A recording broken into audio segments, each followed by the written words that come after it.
reevaluate, look into even laboratory tests, do some DNA work, some blood work.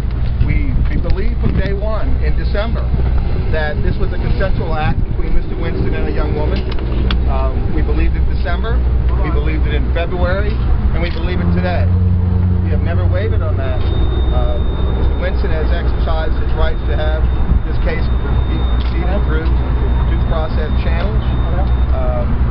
We're not going to go public while this case was pending. We wanted the investigation to be unbiased. At one point we felt we had to come forward because of DNA leaks, but we were confident, he was confident. I think important to note that the two eyewitnesses that gave affidavits were there, saw what happened. Those affidavits are important, so when you get those public documents, you'll see those eyewitness affidavits that this was a consensual encounter. We believed it then, we believe it now. We're satisfied with the investigation. Jameis is satisfied. I spoke to Jameis a few minutes ago. I was with him.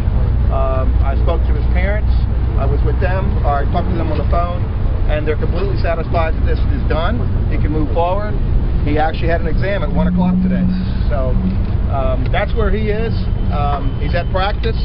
We'll try to make him available. I'm not sure if he'll give a statement, but he does have a written statement that we're going to pass out that he's provided at this point. And if we have any questions, I'll be glad to answer at this point. Can you tell us what his reaction to the news was? Christina. What was Winston's reaction to the news? He was very happy. I can tell you he gave me a hug. It was nice. It was not relieved because he knew he didn't do anything. And he was like, you know, I knew it just took time for the truth to come out. What happened that night from James' point of view? Well, I think you're going to find when you look at the reports, there was a consensual encounter between Jameis and a young woman. Two other witnesses were present there. Clearly, the woman consented to whatever activity took place. She had no drugs in her system whatsoever. She was not intoxicated. You're going to see her actions when you see these reports. They're going to vindicate that, clearly vindicate that. And that's part of the problem Mr. Meggs had.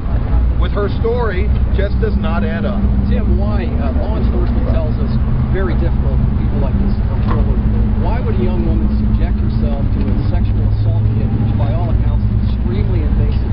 Why, in your opinion, would she do that? Well, I think sometimes you have regret, sometimes you have embarrassment, and sometimes you don't want to come forward with what really happened. I've never spoken to the woman. I don't know. I wasn't there that night.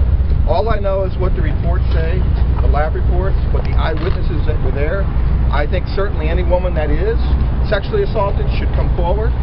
Don't forget, in this case, she came forward very early. Those toxicology tests were done in hours. So if there's any ambiguity about those tests, this is not this case. And I heard Mr. Meggs talk about GHB and rufinols. That's a case where it's a delayed report. The girl passes out, doesn't wake up for 8 hours, 10 hours. Sure, it's not going to be in the system. That's not this case. You're talking about 2 hours.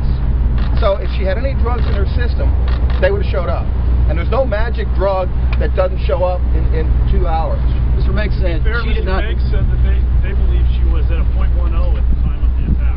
He doesn't know that. He doesn't. Well, if you extrapolate, she was at a .046. 0.08 is the legal limit to drive. Right. 0.10, and you'll find experts, I know you will find that it's not a level where you would be impaired to the point you can't recall where you are, who you're with, or what you're doing. That is absolutely nonsense. How would you characterize Jameson's behavior? Mr. Meggs said he didn't know this woman. So basically, he had sex with someone he didn't know. Given his prominence on the football team, how would you characterize that behavior? I would characterize it as he's a college student, and I'm sure you all know that college students may engage in sexual activity. Unfortunately, sometimes one-night stands happen. All I can say is he did nothing that was improper. That's nothing that was unconsensual. Did he know her? Did he know her? Did he know her? I don't know what you mean, know her. I mean, did he know her name before the encounter? Did he know her name? I'm sure he knew her name while they were together, if you're asking me that. Was there a prior relationship between the two? To my knowledge, I don't believe so. Mr. Jansen, can you confirm with a yes or no answer that you didn't know the DNA results before they were leaked? Oh, I have no idea. I did not have the DNA results. Absolutely not. I did not know them, and I found out later.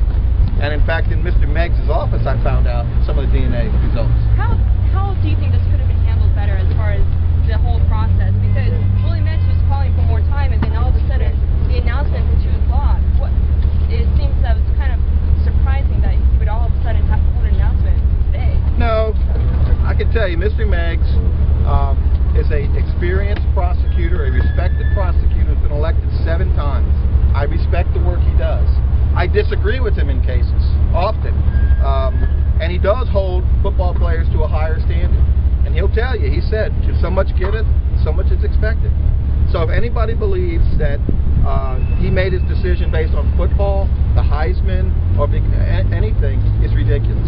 He only made the decision because the lab reports were complete, he had no other investigative leads to do, and that he looked at his case and saw that the eyewitnesses totally contradicted their statement. Tim, do you think TPD could have done a better job investigating this case initially? I'm not going to criticize Tallahassee Police Department. They have a difficult job. I didn't deal with our Gulo, Scott, on that matter. I spoke to a different detective. These witnesses were available in December. I spoke to them in February.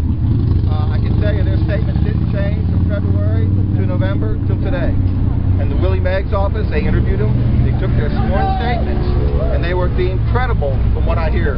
Mr. Meggs said today that Do you believe Jameis Winston deserves an apology? Witness in order to pursue this. Tim Jansen, CNN. Do you believe Jameis Winston? So I got one question. You don't need to have a cooperative witness, and yet the police department did not pursue the DNA evidence against your client. Is that good policing? Well, I do have a degree in criminology, but I'm not going to question why they did what they did. They apparently said the victim did not want to go forward. I interviewed some witnesses. I contacted the police officer, told him that what we found in our investigation, completely consensual. I was then told the case was closed. Do you feel as if her family, victim's family, was trying to push her into this, trying to... I don't know. I don't know what her family, I think her family does what any family does. They're going to support their family member, and if she truly was a victim, I'm sure they're going to stand by her, as we all would. Mr. Jansen, do you believe that Jameis Winston deserves an apology? Well, I will say that I watch TV a lot and seen a lot of talking heads jumping to conclusions, sometimes questioning how the case was being handled by both sides. But you don't know. If you don't know the facts and you're not involved and you want to come out and make a quick speculative guess, then you're undermining the process. And in doing so, you're undermining his reputation. He has never been charged. People keep saying, oh, the charge is dismissed. Never been charged with the crime. He's like anybody standing here. He has never been charged. She is not a victim at this point. She's a complainant and she's an accuser. Now, she becomes a victim when a jury says she's a victim or when a person enters a plea and admits to victimizing her. How much do the daily... Do you feel that justice was served with this case, with the announcement today? I think justice was served.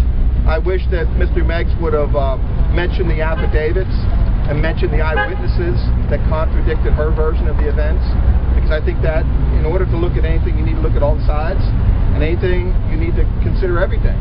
I know he considered it, but he just seemed to happen not to mention that in the press conference. Jameis wouldn't talk to him. Well, as an experienced attorney, we counseled at the time. We tried to negotiate a meeting where we could talk later on, and I can tell you on Wednesday, I went into Willie Meggs' office and said that, can we do anything to speed up this process? Is there anything we can do? He said no.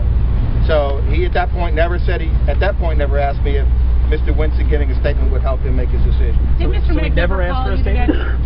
Mr. Meggs personally never asked my client to come make a statement. And did Mr. Meggs ever call you today before his press conference? Mr. Meggs did not call me today before his press conference. Meggs has said that the accuser in this case has never wavered in her accusation and what happened that night. Does that say anything to you as far as guilt, for instance? Well, I can't speak for the complainant. And sometimes we say things and we later don't want to recant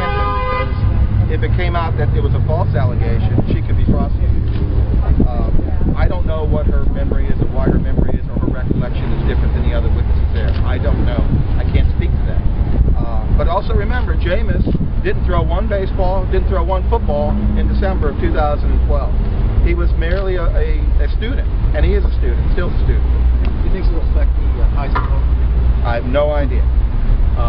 I hope the voters realize that he's never been charged.